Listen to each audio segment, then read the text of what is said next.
ఈరోజు రెసిపీ పెళ్ళిళ్ళలో వడ్డించే కమ్మటి స్పెషల్ సాంబార్. ఈజీగా ఇంట్లోనే చేసేద్దామా?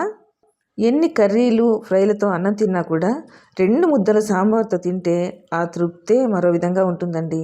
కానీ కొన్ని చిన్న చిన్న టిప్స్ పాటిస్తే ఈజీగా వెడ్డింగ్ స్టైల్ సాంబార్ ఇంట్లోనే చేసేయచ్చండి.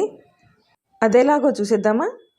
మరి దీనికోసం నేను అరకప్పు కందిపప్పు తీసుకొని శుభ్రంగా 2-3 సార్లు కడిగి కుక్కర్లో వేసి ఒక 1/2 టీ స్పూన్ పసుపు, 1 టీ స్పూన్ ఆయిల్ వేసి మెత్తగా పేస్ట్ రెడీ చేసుకొని పెట్టుకోవాలండి. ఇప్పుడు మరో బౌల్లో నిమ్మకాయ ఎంత సైజు చింతపండుని తీసుకొని దీన్ని నానబెట్టి చిక్కగా పులుసు తీసి రెడీగా ఉంచుకోవాలి. నేనైతే ఈ సాంబార్ని మట్టి పాత్రలో చేస్తున్నానండి. ఇది స్టవ్ మీద ఉంచి వేడెక్కనివ్వాలి. వేడెక్కిన తర్వాత 2-3 టేబుల్ స్పూన్ల ఆయిల్ వేయాలి. ఆయిల్ వేడైపోయిందండి.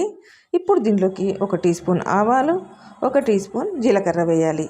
ఇవి రెండు కాస్త చిటపటలాడుతుండగా కొన్ని వెల్లుల్లి ఇలా క్రష్ చేసి వేసేయాలండి. దీనిలోకి ఒక 15 దాకా సాంబార్ ఉల్లిపాయలు అవి కూడా వేసేయాలి. అలాగే 5-6 పచ్చిమిరపకాయలని ఇలా పొడవుగా కట్ చేసి వాటిని కూడా వేసేయాలి. ఒక 2-3 ఎండుమిర్చి, గుప్పెడు కరివేపాకు వేయాలి. వీటిని ఆయిల్లో కాసేపు వేయించాలి. మాడిపోకుండా జస్ట్ మగ్గితే సరిపోతుంది.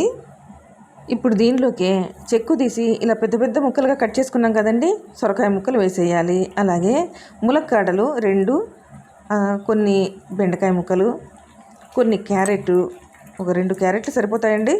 ఆ క్యారెట్ కూడా ఇలా ముక్కలు చేసి వేసుకోవాలి. అలాగే 2 వంకాయలని ఇలా పొడవుగా కట్ చేసి వేసుకోవాలండి.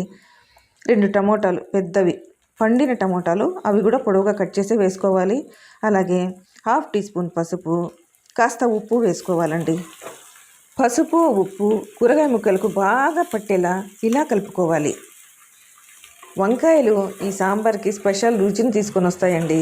నేను చెప్పిన ఈ కూరగాయ ముక్కలు ఒక్కటి చాలండి, ఇంకా వేరేటివి ఏం వేయాల్సిన పని లేదు. వీటిని చక్కగా ఇలా కలుపుతూ ఇలాగే అడుగు మాడుకోకుండా కలుపుతూ ఉండాలి. మూత పెట్టేసి కాసేపు అలా వాటిని వదిలేసేయాలండి. చక్కగా ఉడికిపోతాయి. ఇలా మూత వేసి కూరగాయలన్నింటినీ ఉడికించడం వలన సగానికి పైగా ఇక్కడే ఉడికిపోతాయండి. అప్పుడు సాంబార్ చేయడం కూడా చాలా తేలికవుతుంది మనకి. కూరగాయ ముక్కలన్నీ బాగా ఉడికిపోయినాయి కదా. ఇప్పుడు మనం రెడీగా ఉంచుకున్న చింతపండు పులుసు వేసేసేయాలి. చింతపండు పులుసు వేసిన తర్వాత మనము పేస్ట్ రెడీ చేసి పెట్టుకున్నాం కదండి కందిపప్పుది, అది కూడా ఇప్పుడు వేసేసేయాలి. ఇవన్నీ వేసేసి నీళ్లు సరి చూసుకోవాలండి. సాంబారు మరీ చిక్కగా కాకుండా మరీ పలుచుగా కాకుండా చూసుకోవాలి. కావాల్సినంత నీళ్లు వేసుకోవాలి.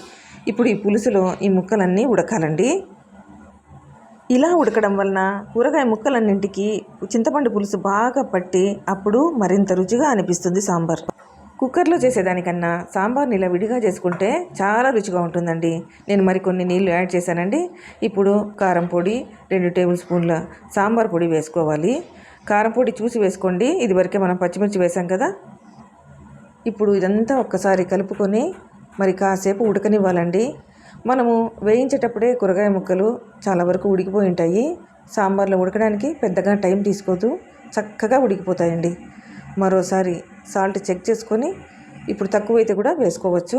ఇప్పుడు 1 టీ స్పూన్ గరం మసాలా వేసుకోవాలండి. అలాగే గుప్పెడు కొత్తిమీర వేసుకోవాలి.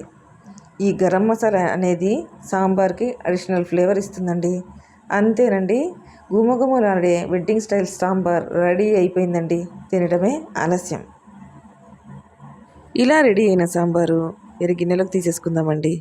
ఇప్పుడు వేడి వేడి అన్నంలో ఈ సాంబార్ వేసుకొని పక్కన అప్పడాలు కానీ వడియాలు కానీ వేసుకొని నంజుకొని తింటూ ఉంటే ఆ రుచే మరో విధంగా ఉంటుందండి. మరి మీకు ఈ వీడియో నచ్చిందా?